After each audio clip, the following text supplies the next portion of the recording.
बिस्मिल्लाहिर्रहमानिर्रहीम अल्लाहुम्मा सल्ली अला मुहम्मद। अस्सलाम वालेकुम स्टूडेंट्स ऑफ क्लास 7। बेटा उम्मीद करता हूँ आप सब खैरियत से होंगे। अल्लाह पाक आप सबको अपने हिफ्ज़ व अमान में रखे।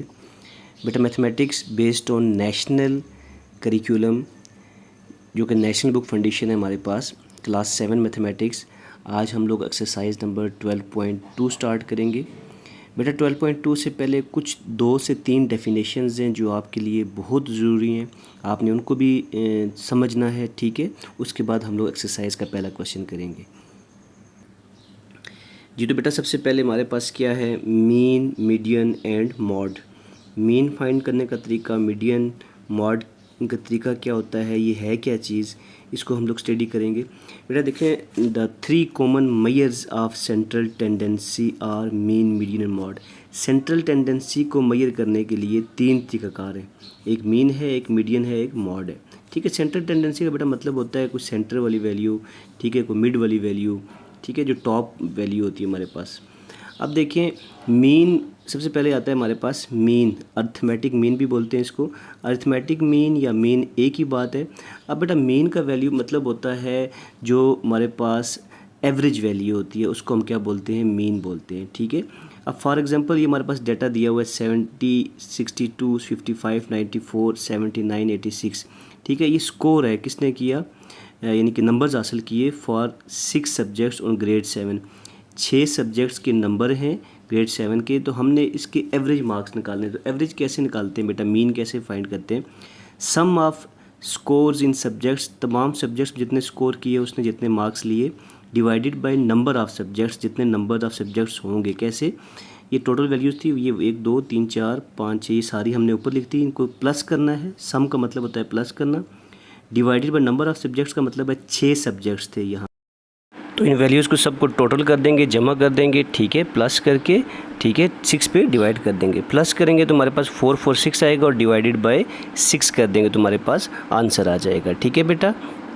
जी तो बेटा ये हमारे पास जनरल फार्मूला है मीन का, जो लास्ट आपको एग्जांपल समझाइए, यानी एक्स के ऊपर ये बार है, ये डैश डाली हुई है ना, इसको बोलती हैं एक्स के ऊपर ये बार, एक्स बार, इसको पढ़ेंगे कैसे, x bar equal to sum of values divided by number of values. जितनी वैल्यूज़ होंगी, यानी पीछे हमने हमारे पास 6 वैल्यूज़ थी, उन सबको यहाँ प्लस किया था, divided by number of values, यानी टोटल 6 थी तो 6 पे डिवाइड किया था, तो ये फार्मूला बनेगा हमारे पास। ये जनरल फार्मूला बनता है x bar equal to summation x over n. ये जो साइन है ना, इसको सिग्मा भी बोलते हैं, समेशन भी बोलते हैं। ये जो लिखा हुआ है, ये जो साइन है, इस साइन का मतलब है समेशन। समेशन का मतलब होता है सम, जमा, इसका मतलब है सम करना। इस साइन का मतलब है कि इस चीज़ को जमा करें, इसको सम सिग्मा भी बोलते हैं, समेशन भी, सम भी, सिग्मा भी, ठीक है। तो ये हमारे पास ये साइन था और ये फार्मूला था हमारे पास किस चीज़ का, मीन फाइंड करने का अनग्रुप डेटा के लिए। ग्रुप और अनग्रुप डेटा बेटा क्या होता है, 12.1 में मैं आपको डिटेल से समझा चुका हूँ कि ग्रुप और अनग्रुप डेटा क्या होता है, और आप वो 12.1 एक्सरसाइज को देखें, वहाँ से आप ग्रुप और अनग्रुप डेटा का कंसेप्ट लें, ठीक है बेटा। आगे चलते हैं, मीन जो है ग्रुप डेटा के लिए मीन कैसे फाइंड करते हैं। तो देखिए मीन जो है ग्रुप डेटा के लिए, मीन फॉर ग्रुप डेटा। अब ग्रुप डेटा यानी मैंने आपको बताया था, ग्रुप डेटा जो ग्रुप्स की फॉर्म में होता है, एक सिस्टमेटिकली अरेंज जो डेटा होता है हमारे पास, वो ग्रुप डेटा होता है। इसके लिए फार्मूला क्या है, इसको मैं आपको दिखा देता हूँ। जी तो बेटा ग्रुप डेटा के लिए हमारे पास इस तरह से हमने पहले डेटा को अरेंज करना है। देखें ये हमारे पास तो दिए होंगी क्लासेस, मिड पॉइंट हमने खुद फाइंड करना है। ये जो एक्स है वो कैसे फाइंड करेंगे, फर्स्ट वैल्यू में सेकंड वैल्यू को ऐड करेंगे। यहाँ पे मैं लिख देता हूँ 20 + 24, पहली वैल्यू को दूसरी में ऐड करेंगे, डिवाइडेड बाई 2 कर देंगे, तो 20 + 24 44, डिवाइडेड बाई 2 22। तो ऐसे ही तमाम वैल्यूज़ पहली को दूसरी में ऐड करके डिवाइडेड बाई 2 करके ये सारा हमारे पास एक्स आ जाएगा। एफ़ जो है हमारे पास ये कॉलम दिया होगा क्वेश्चन में फ्रीक्वेंसी का, ठीक है।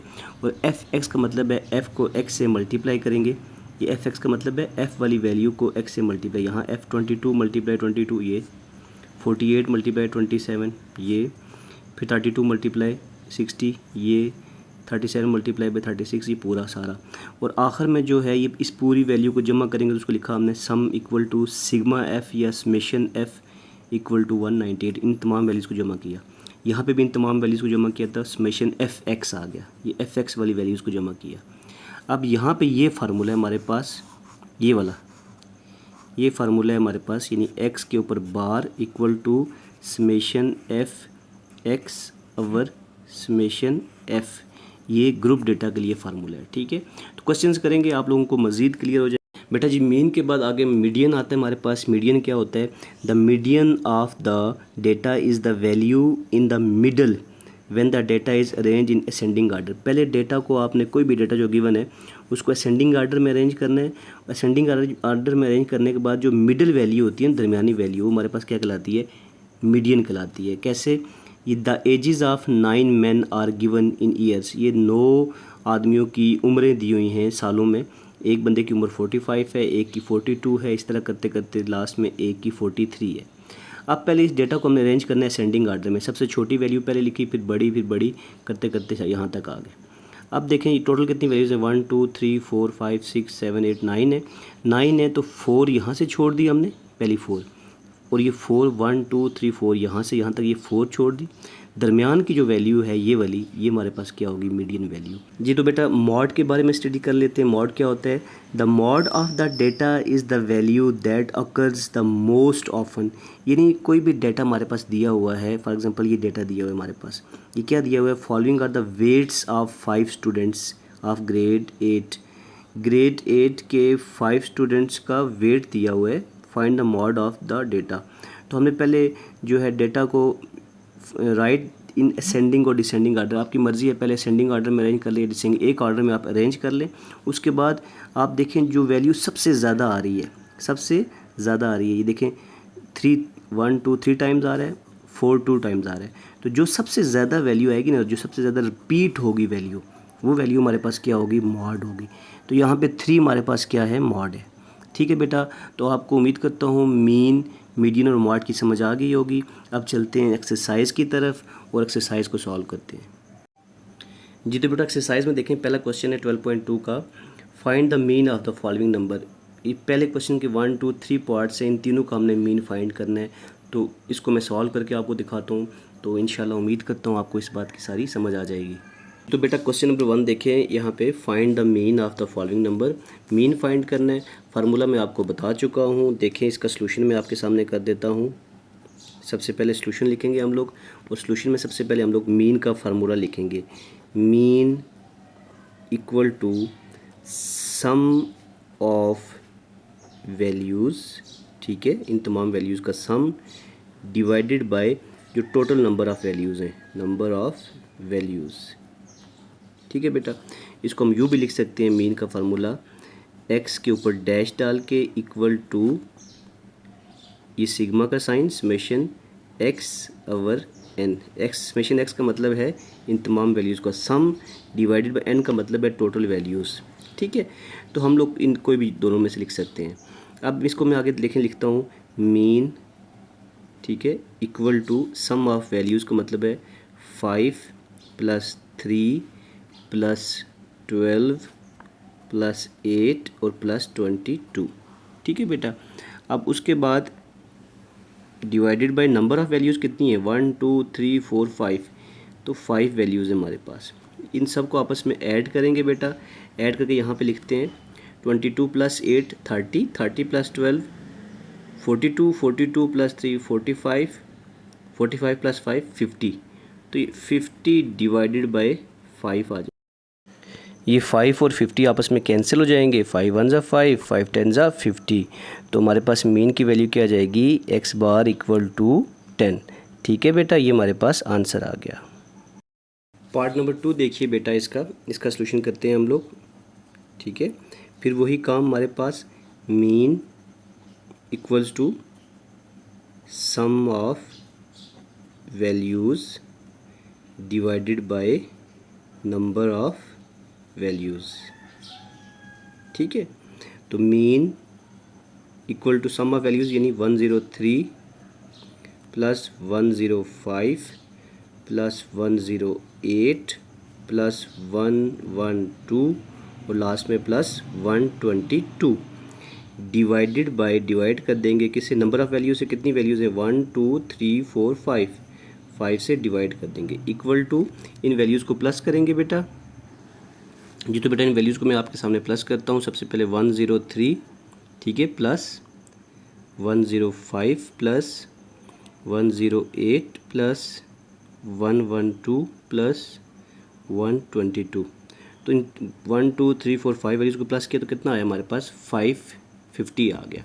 तो यहाँ पे लिख देंगे हम लोग 550 डिवाइडेड बाय 5। तो 550 को सिंपली बेटा 5 पे डिवाइड कर देना है, डिवाइडेड बाय जो आंसर आया हमारे पास इसको डिवाइड बाय 5 करेंगे तो हमारे पास क्या आंसर आएगा 110। तो आंसर क्या आ जाएगा हमारे पास 110, यानी मीन हमारे पास क्या आ गया, मीन इक्वल टू 110। ठीक है बेटा, आगे चलते हैं पार्ट 3 की तरफ। बेटा पार्ट 3 देखिए, लिखा हुआ है the marks obtained by 10 students, in number of students 10 है, उनके मार्क्स दिए हुए हैं, हमने क्या फाइंड करना है, मीन फाइंड करना है। सॉल्यूशन देखें इसका, सबसे पहले मीन का फार्मूला लिखेंगे, मीन इक्वल टू, ठीक है, सम ऑफ